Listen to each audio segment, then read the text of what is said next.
je mu duba ta ne. Ɗakin ki babu ɗan labulen da an ja na gefe baya gani. Akwai labule akwai windo to duk zarafe su dai in gani. Can ne da dai mu duba ki ganta karki barin kunun safiya. Za ki ga tana ta walwala shar irin dai ado na 'yan Saudiya.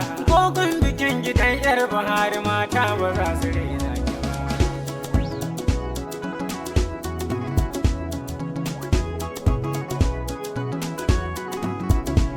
To ka kawo ta in gwado yin gane idan ta yi bani canza ta ma. To ai dole sai da ni za a je akwai 'yar wayar da ba ta zama.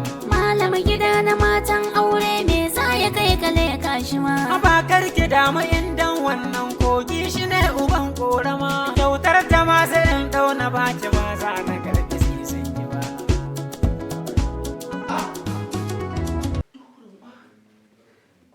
Damun wannan kika kawo gidan ne sai yasa kike boye-boye? Munafukar Allah da ma'aiki? Allah da ma'aiki? Dan Allah ya laɓe ka. Na rantsi da Allah sai kin tubanki. Dan Allah ya laɓe. Wallahi sai kin. Me ya fi ni?